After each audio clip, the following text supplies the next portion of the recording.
اب وہ لڑکی کی طرف متوجہ ہوا تو وہ سانس رکنے کی وجہ سے بے ہوش ہو چکی تھی۔ صفدر اٹھ کھڑا ہوا۔ اس تھوڑی سی جدوجہد نے صفدر کو نڈھال کر دیا۔ وہ بے اختیار بیٹھ کر طویل سانس لینے لگا۔ اسے ایسا محسوس ہو رہا تھا جیسے وہ میلوں کی مسافت طے کر کے آیا ہو۔ پھر اسے خیال آیا کہ اسے جو کچھ کرنا چاہیے جلد ہی کر لینا چاہیے، کیونکہ کسی بھی لمحے کوئی شخص اندر آ سکتا ہے۔ چنانچہ وہ اٹھا اور پھر اس نے ڈاکٹر کے کپڑے اتارنے شروع کر دیے۔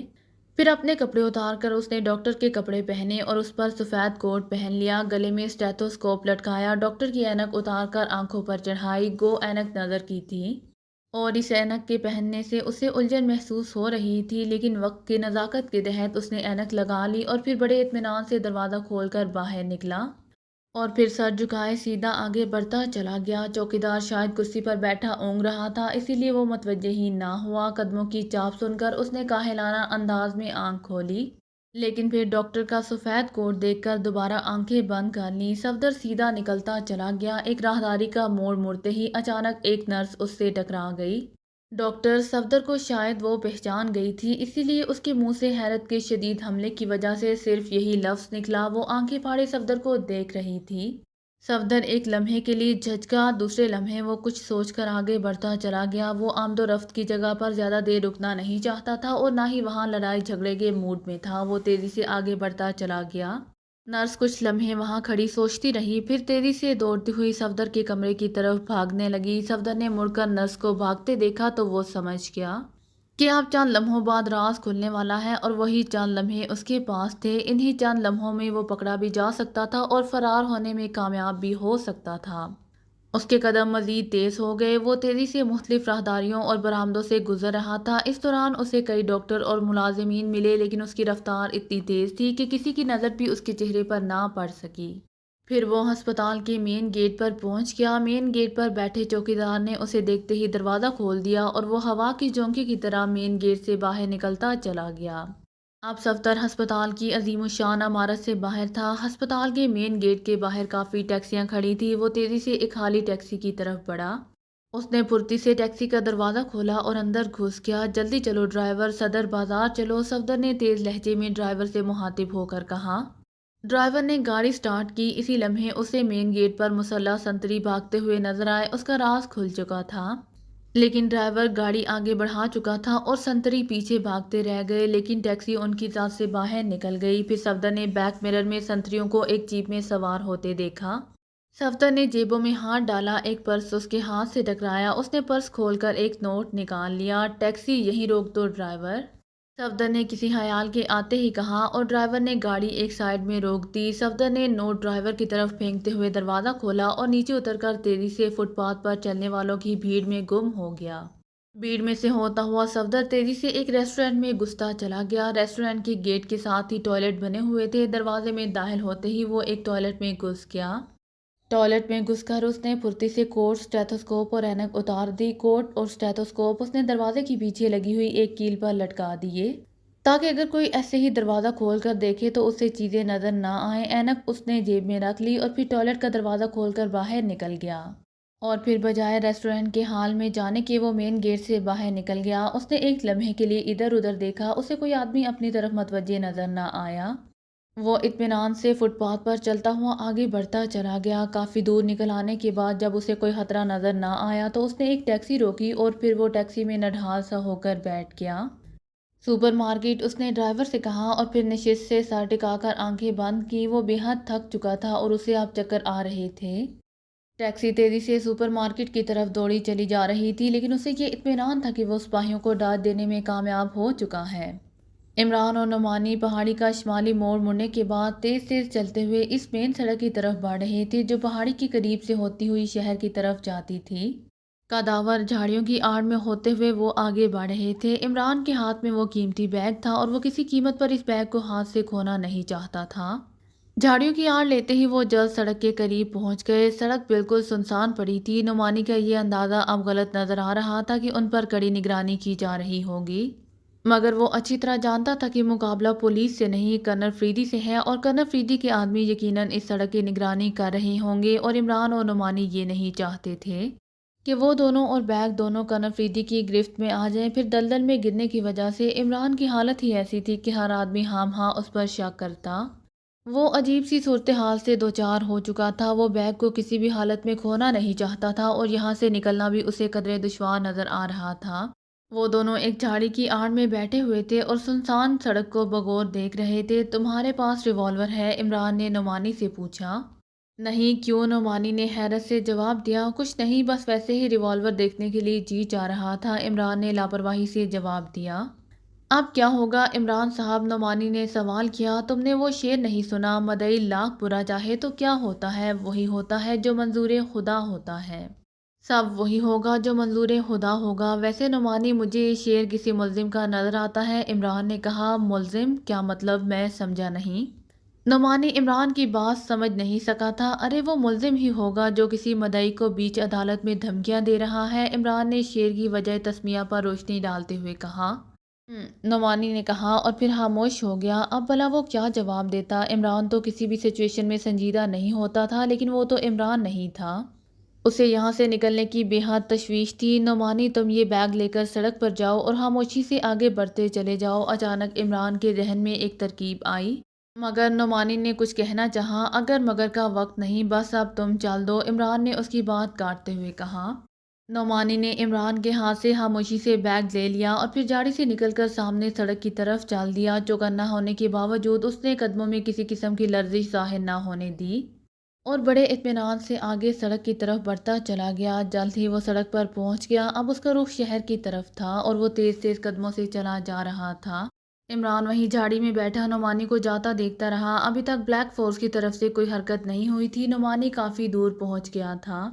عمران سوچنے لگا کہ یہ سب کیا ہے۔ اسے یہ معاملہ اس طرح سادگی سے حل ہوتا نظر نہیں آ رہا تھا۔ وہ کنر فریدی کو اتنا بے وقوف نہیں سمجھتا تھا کہ اس نے پہاڑی سے اپنے تمام آدمی ہٹا لیے ہوں، لیکن الجھن یہ تھی کہ ابھی تک نعمانی کے ساتھ کوئی گڑبڑ کیوں نہیں ہوئی تھی۔ وہ نعمانی کو آگے بھیج کر یہی چیز دیکھنا چاہتا تھا کہ بلیک فورس کے آدمی کہاں چھپے ہوئے ہیں۔ نعمانی اب کافی دور جا چکا تھا اور کوئی چارہ کار نہ دیکھتے ہوئے وہ بھی جھاڑی کی اوٹ سے نکلا اور پھر لمبے لمبے ڈھگ بڑھتا ہوا سڑک کی طرف چل دیا۔ سڑک پر آنے کے بعد وہ نعمانی کی طرف بڑھنے لگا۔ ویسے وہ بے حد چوکنا تھا اور کسی بھی حملے کے پیش نظر وہ فوری حرکت میں آ سکتا تھا، لیکن ابھی تک بظاہر کوئی رد عمل نہ ہوا تھا۔ وہ تیزی سے آگے بڑھتا چلا گیا اور جلد ہی وہ نعمانی کے قریب پہنچ گیا۔ یہاں تو کوئی بھی نظر نہیں آ رہا، نعمانی نے عمران کے قریب پہنچتے ہوئے کہا۔ یار اینک لگواؤ اگر تمہیں نظر نہیں آ رہا تو، عمران نے کہا اور نعمانی ہنسنے لگا۔ کافی دور نکل آ جانے کے بعد وہ مین روڈ پر پہنچ گئے۔ یار واقعی اس بار تو کمال ہو گیا ہے، فریدی کی عقل شاید گھاس چرنے چلی گئی ہے، عمران نے ادھر ادھر دیکھتے ہوئے کہا۔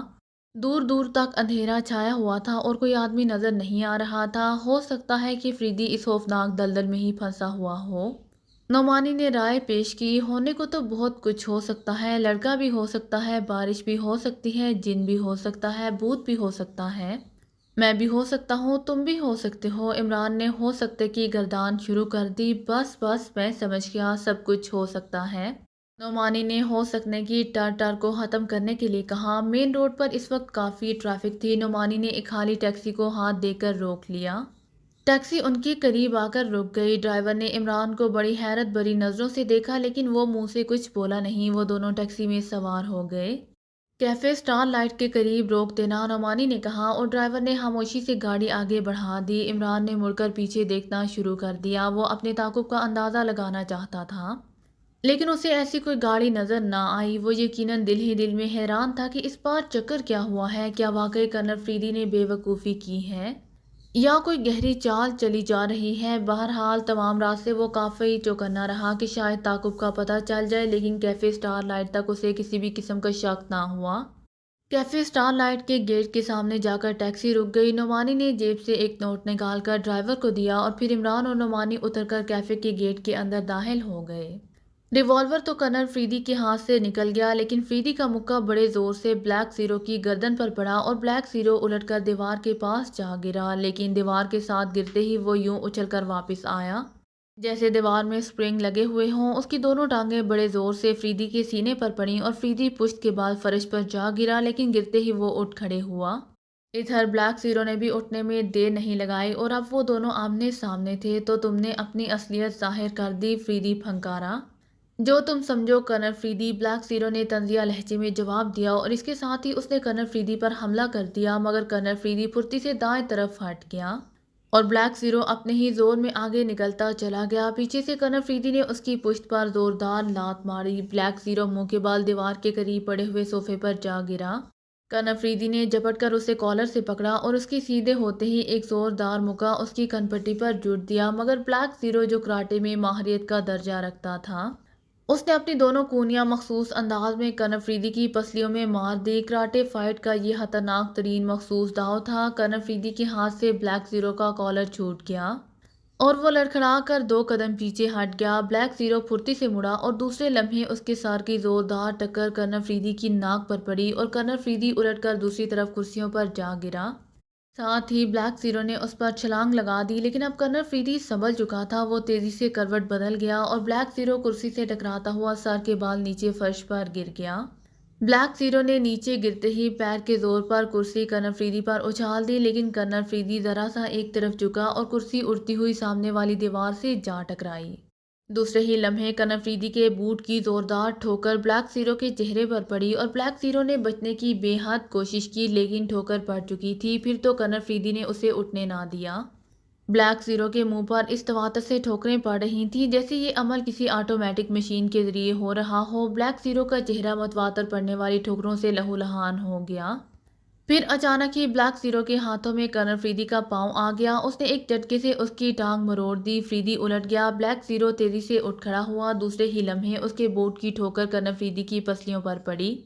ضرب کافی قوت سے لگائی گئی تھی۔ کرنل فریدی ضرب کی قوت سے مڑ گیا۔ بلیک زیرو نے دوسری ضرب لگائی، لیکن کرنل فریدی تیزی سے مڑ گیا تھا، چنانچہ بلیک زیرو اپنا توازن نہ سنبھال سکا اور نیچے گر گیا۔ لیکن اس نے اٹھنے میں پھرتی دکھائی، مگر کرنل فریدی پہلے ہی اٹھ چکا تھا۔ اس کی آنکھیں غصے سے سرخ ہو رہی تھیں۔ بلیک زیرو کافی سخت جان واقع ہوا تھا۔ کرنل فریدی کے مقابلے میں اتنی دیر تک ٹھہرنا بھی اس کی ہی ہمت تھی۔ اچانک کرنل فریدی نے اپنے جسم کو آگے جھکایا۔ بلیک زیرو نے پھرتی سے اس کی گردن پر جوڑوں کا وار کرنا چاہا، مگر دوسرے لمحے بلیک زیرو کرنل فریدی کے ہاتھوں پر اٹھا ہوا تھا۔ بلیک زیرو ایک جھٹکے سے پیچھے کی طرف جھکا تاکہ کرنل فریدی کی پشت کو پکڑ لے، مگر کرنل فریدی نے ایک زوردار جھٹکے سے اسے سامنے کھڑکی کی طرف اچھال دیا۔ کھڑکی کافی چوڑی تھی۔ بلیک زیرو کا جسم پوری قوت سے کھڑکی سے ٹکرایا اور شیشے کو توڑتا ہوا دوسری طرف نکل گیا۔ کرنل فریدی واقعی غصے میں پاگل ہو گیا تھا، ورنہ اس کا ارادہ بلیک زیرو کو تیسری منزل سے کھڑکی سے باہر پھینک دینے کا نہیں تھا۔ بلیک زیرو کا جسم کلابازیاں کھاتے ہوئے نیچے کمپاؤنڈ کی طرف جانے لگا۔ کرنل فریدی نے لاپرواہی سے ہاتھ جھاڑے اور پھر کمرے سے باہر نکل گیا۔ اس نے کھڑکی سے جھانک کر دیکھنا بھی گوارا نہ کیا کہ بلیک زیرو کا کیا حشر ہوا، کیونکہ نتیجہ ظاہر تھا۔ تیسری منزل سے گرنے کے بعد ایک آدمی کا جو حشر ہوتا ہے وہ اظہر من الشمس تھا۔ کیپٹن شکیل کوٹھی سے باہر نکلا اور ایک کھمبے سے ٹیک لگا کر کسی ٹیکسی کا انتظار کرنے لگا۔ اس کے ذہن میں مختلف خیالات گردش کر رہے تھے۔ وہ سوچ رہا تھا کہ عمران کا پتہ کس طرح لگائے، جبکہ اس کے ہاتھ سے واش ٹرانسمیٹر پہلے ہی اتار لی گئی تھی۔ کوٹھی سے تو وہ یہ سوچ کر نکلا تھا کہ کاماٹی پہاڑی کی طرف جائے اور عمران کی تلاش کرے، لیکن کرنل فریدی کے لہجے سے اسے شک ہوا تھا کہ کرنل فریدی اس سے مطمئن نہیں ہے، چنانچہ اس کا یقیناً تعاقب کیا جائے گا اور پھر جیسے ہی اس نے بیگ ڈھونڈ نکالا، بیگ اس سے چھین لیا جائے گا۔ اور فی الحال وہ اپنے آپ کو اس قابل نہیں سمجھ سکا تھا کہ وہ مقابلہ کر کے نکل جائے، چنانچہ وہ اس وقت کشمکش میں تھا کہ کیا کرے اور کیا نہ کرے۔ وہ کوئی فیصلہ نہیں کر پا رہا تھا اور اچانک ایک ٹیکسی اس کے قریب آ کر رک گئی۔ کیپٹن شکیل نے چونک کر دیکھا تو ٹیکسی خالی تھی۔ کہیں جانا ہے جناب؟ ڈرائیور نے کھڑکی سے سر باہر نکال کر پوچھا۔ ہاں، کیپٹن شکیل نے کہا اور پھر ٹیکسی کا دروازہ کھول کر اندر بیٹھ گیا۔ بوستان مارکیٹ چلو، کیپٹن شکیل نے ایک مشہور مارکیٹ کا پتہ بتلایا اور ٹیکسی ڈرائیور نے میٹر ڈاؤن کیا اور گاڑی آگے بڑھا دی۔ تھوڑی دیر بعد ٹیکسی بوستان مارکیٹ کے چوک میں پہنچ گئی۔ ڈرائیور نے گاڑی پارکنگ پر لگا دی۔ کیپٹن شکیل خاموشی سے ٹیکسی سے اترا۔ اس نے میٹر دیکھا اور پھر جیب سے پیسے نکال کر ڈرائیور کو دیے اور آہستہ آہستہ قدم اٹھاتا ایک ریسٹورنٹ کی طرف بڑھ گیا۔ ریسٹورنٹ میں ایک کرسی پر بیٹھ کر وہ سوچنے لگا کہ اب کیا کرے۔ بیرے کو اس نے چائے لانے کے لیے کہا۔ جلد ہی اس کی میز پر چائے سرو کر دی گئی۔ اس نے ایک پیالی تیار کی اور آہستہ آہستہ چسکیاں لے کر پینے لگا۔ جب چائے کی پیالی ختم ہو گئی تو وہ فیصلہ کر چکا تھا کہ اسے سب سے پہلے کاماٹی پہاڑی کی طرف جانا چاہیے۔ کیونکہ بیگ کو تلاش کرنا بے حد ضروری تھا۔ بعد میں جو ہوگا دیکھا جائے گا۔ فیصلہ کرنے کے بعد اسے اپنا ذہن کچھ ہلکا سا محسوس ہوا۔ اس نے چائے کا بل ادا کیا اور پھر اٹھ کر ریسٹورنٹ سے باہر آ گیا۔ وہ سوچ رہا تھا کہ ٹیکسی سے جانا تو فضول ہے۔ اس نے ادھر ادھر دیکھا اور پھر ایک دکان کے ساتھ ایک موٹر سائیکل کھڑی نظر آ گئی۔ انجن میں چابی لگی ہوئی تھی۔ شاید اس کا مالک دکان میں کسی کام کے لیے گیا تھا۔ چابی نکالنا یا تو وہ بھول گیا تھا یا پھر اس کا ارادہ فوری واپسی کا تھا۔ بہرحال کیپٹن شکیل نے اس نادر موقع سے فائدہ اٹھانے کا سوچ لیا۔ گو موٹر سائیکل کا سفر اس کی موجودہ صحت کے لیے کافی سے زیادہ تکلیف دہ ثابت ہوتا، لیکن اس کے سوا اور کوئی چارہ نہیں تھا۔ وہ بڑے اطمینان سے موٹر سائیکل کے قریب آیا۔ موٹر سائیکل سیلف سٹارٹ تھی۔ کیپٹن شکیل موٹر سائیکل پر بیٹھا اور سیلف سوئچ دبا دیا۔ موٹر سائیکل سٹارٹ ہو گئی۔ اس نے تیزی سے گیئر لگایا اور پھر ایکسیلیٹر چھوڑ دیا۔ موٹر سائیکل تیر کی طرح آگے بھاگتی چلی گئی۔ اس نے آئل میٹر چیک کیا، ٹینکی فل تھی۔ وہ اطمینان سے موٹر سائیکل بھگاتا لے گیا۔ موٹر سائیکل پر فٹ بیک مرر پر اس نے اپنے تعاقب کا اندازہ کرنا چاہا اور پھر اسے ایک کار پر شک پڑ گیا۔ وہ کار اسے 3-4 بار نظر آئی تھی، گو اس نے مختلف سڑکوں سے چکر کاٹے تھے۔ اپنا شک مٹانے کے لیے اس نے موٹر سائیکل کو ایک چوک سے بائیں ہاتھ کی طرف موڑ دیا۔ پھر وہ کار بھی ادھر ہی مڑ آئی تو اسے پختہ یقین ہو گیا۔ اس نے تعاقب سے چھٹکارا حاصل کرنا ضروری سمجھا۔ چنانچہ ایک چھوٹی سی گلی دیکھ کر اس نے موٹر سائیکل اس میں موڑ دی، جو کافی دور تک سیدھی چلی گئی تھی۔ وہ موٹر سائیکل بھگاتا چلا گیا۔ آگے ایک تنگ سا موڑ آیا۔ اس نے پھر موٹر سائیکل موڑی اور دوسرے لمحے اسے پوری قوت سے بریک لگانا پڑی، کیونکہ اس موڑ کے بعد فوراً ہی گلی بند ہو گئی تھی۔ موٹر سائیکل جو کہ کافی رفتار سے بھاگ رہی تھی، پھر بھی پوری قوت سے بریک لگانے کے باوجود موٹر سائیکل ایک زوردار دھماکے سے سامنے والی دیوار سے ٹکرا گئی اور کیپٹن شکیل اچھل کر ایک طرف جا گرا اور پھر اس کا ساتھ دیوار سے ٹکرایا اور پھر ستارے تو ایک طرف پوری کہکشاں ہی اسے نظر آنا شروع ہو گئی۔ اگر آپ کو میری ویڈیو پسند آئے تو please like, share and subscribe کرنا مت بھولیے گا۔ جزاک اللہ۔